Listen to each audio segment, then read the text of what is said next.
আমার মসজিদে একটা ছোট্ট বাচ্চা আসে, ছোট্ট একটা বাচ্চা। আমার মসজিদে অনেক বাচ্চা, ছোট্ট ছোট্ট বাচ্চা অনেক। ধরেন সকালবেলা কমসে কম 150 বাচ্চা থাকে, ছোট ছোট বাচ্চা। ছোট্ট একটা বাচ্চা আজকে কয়েকদিন ধরে আমার পাশে নামাজ পড়ে। ছেলেটা মুখটা ঢাকে, মাথাটা ঢাকে, মোজা পরে, সুন্দর ট্রাউজার পরে, হাতে একটা টর্চ লাইটটা রাখে, এরপরে সুন্নত আদায় করে চুপ করে বসে থাকে, একটু একটু আমার দিকে তাকায়। আমি তার গালটা ধরলাম, এত খুশি হয়ে গেছে ছেলেটা।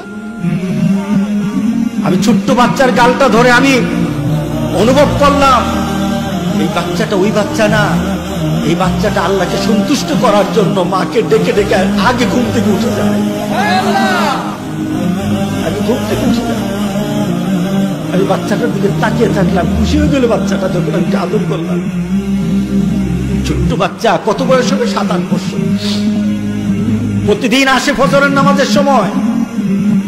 কিন্তু আমি মাঝে মাঝে চিন্তা করে বলি, আমার গ্রামের এমন যুবক, এমন বয়স্ক মানুষ আছে এখন পর্যন্ত সূর্য ওঠা পর্যন্ত তারা ঘুমাতেই থাকে।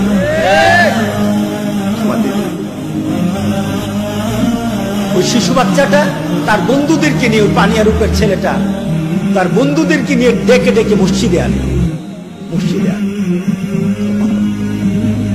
স্কুলে, যে স্কুলে পড়ে, ওই স্কুলে সে জোহরের নামাজ পড়ার জন্য প্রতিদিন মসজিদে যায়। টিচার তাকে নিষেধ করল, আসতে দিল। তার মনে স্ট্রাইক করেছে, মনে কষ্ট লেগেছে, মনের ভিতরে তার একটা পরিবর্তন চলে আসছে। যে শিক্ষক, যে প্রতিষ্ঠান আমাকে নামাজ পড়তে দেয় না, ওই শিক্ষক আর প্রতিষ্ঠানের কাছে আমি কিছু পড়াশোনা করব না, আমি এখানে পড়বই না। যে বারণ করে আমাকে যে আমাকে নামাজ পড়তে নিষেধ করে, নামাজ পড়তে আমাকে বাধার সৃষ্টি করে, আমি তার কাছে পড়বো না। আর বড় ভাইদেরকে বলবো যারা নামাজে আসে, ভাই আমি আর স্কুলে পড়বো। কি করবো? আমি মাদ্রাসায় পড়বো। কোন মাদ্রাসায় পড়বা? আমি আড়াইবাড়িতে পড়বো। আমার কাছে যুবকগুলি এসে বলল, হুজুর আমাদের গ্রামের এই বাচ্চাটা, এই ছোট্ট বাচ্চাটা আপনার মাদ্রাসায় পড়তে চায়, কিন্তু বাচ্চাটা গরিব, বাচ্চার মার ক্ষমতা নেই, বাবার ক্ষমতা নেই যে টাকা দিয়ে আপনার মাদ্রাসায় পড়াবে। আমাদেরকে বলার পরে আমরা যুবকরা চাঁদা উঠিয়েছি, টাকা উঠিয়ে কিছু টাকা একত্রিত করে আপনার কাছে আসছি। হুজুর আপনি যদি মেহেরবানি করে বাচ্চাটাকে ভর্তি করেন, আমাদের কাছে 6000 টাকা আছে, আমরা সবাই মিলে টাকাটা তুলেছি, আর টাকা যা লাগে হুজুর আমরা চাঁদা উঠিয়ে বাচ্চাটাকে পড়াবো। আমি তখন তাদেরকে বললাম, এ যুবক, টাকা তোমার কাছে থাক, বাচ্চাটাকে নিয়ে আসো। হুজুর টাকাটা রাখেন। আমি কি, তুমি বাচ্চাটাকে নিয়ে আসো। এই বাচ্চা সাধারণ কোনো বাচ্চা না, এই বাচ্চার দায়িত্ব যদি নিতে হয় আমার বাচ্চার মতো এই বাচ্চার আমি দায়িত্ব নেব। আমার সৌভাগ্য এমন একটা বাচ্চা পাওয়া, এমন একটা বাচ্চা, নেককার বাচ্চা পাওয়া আমার সৌভাগ্য। নিয়ে আসো বাচ্চাটাকে। আমি ভর্তি করে দিলাম মাদ্রাসায়। আমার কাছে এখন পর্যন্ত বাচ্চাটা দেখা করে না, আমার মাদ্রাসায় পড়তেছে দেখা করে না, দূর থেকে তাকিয়ে থাকি। কিন্তু আমি বাচ্চাটার প্রতি আন্তরিকতা এই কারণে, তার বাবা গরিব, তার মা গরিব, তার পরিবারে কে কি করতেছে এটা আমার জানার বিষয় না, আমার জানার বিষয় এই বাচ্চাটা আমার আল্লাহকে ভালোবাসে। কথা ঠিক আছে কিনা বলো? ইসলাম, এটাই তো মেনে নেওয়া, এটাই তো একটা মুসলমানের জন্য পূর্ণাঙ্গভাবে ইসলামের মধ্যে ঢুকে যাওয়া। আজকে আমাদের যুবকগুলি নামাজ পড়ে না, মোবাইল ছাড়া কিছু বুঝে না। তুমি মোবাইলে যতক্ষণ সময় দাও তার 10 ভাগের 1 ভাগ আমার আল্লাহর জন্য সময় দাও না।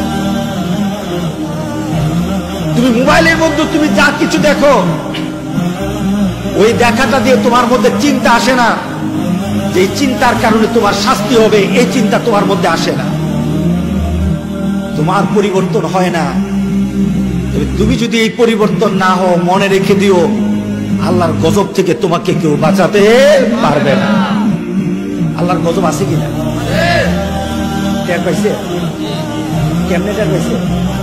ঠ্যাং ভেঙে গেছে নাকি? হ্যাঁ, কানা হয়ে গেছে, কিছু আপনি হন নাই। আল্লাহ গজব কেমন ভাবে আপনার সামনে তুলে ধরেন, আপনি টের পান না। গোটা পৃথিবী এখন ডেডলক হয়ে গেছে, গোটা পৃথিবীর এখন মানুষ চলাচল, পৃথিবীর এখন হুমকির মুখেও চলে আসছে। আমি গত কয়েকদিন ধরে চিন্তা করছি দেশের বাইরে যাব, একটু হয়তো সৌদি আরব যাবো না, না তো মালয়েশিয়া যাবো, না তো অন্য কোনো দেশে যাব, কিন্তু সব দেশ থেকে একই কথা, না না আসবেন। আমার একটা বোন থাকে ইউরোপ, ইংল্যান্ডে, তো ভাইয়া এখন আসেন। সব দিক থেকে একটা ভীতি। কিসের ভীতি? গজবের ভীতি। কিসের ভীতি? গজবের ভীতি। আপনার ভিতরে যদি চিন্তা চলে আসে, এই গজব তো আসে এয়ারপোর্ট দিয়ে, এয়ারপোর্ট বন্ধ, গজব ঢুকবে না। গজব এয়ারপোর্ট দিয়ে আসে না, গজব আকাশ দিয়ে আসে। আমাদেরকে চিন্তা করা দরকার। ওয়ালা তাত্তাবিউ খুতুওয়াতিশ শায়তান, শয়তান যেটা পছন্দ করে এটা করো না, আল্লাহ রাসূল যেটা পছন্দ করে এটা করো। দুনিয়া তো শান্তি থাকবে, আখিরাতেও শান্তি পাবে।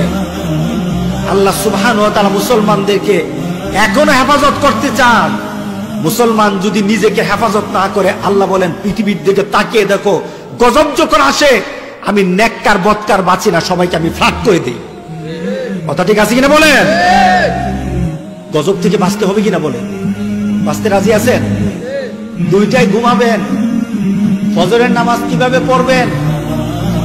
আপনার ভিতরে যদি ফজরের নামাজের আকর্ষণ থাকে, গোটা পৃথিবীর কেউ আপনাকে ঠেকাতে পারবে না, ঠিক না?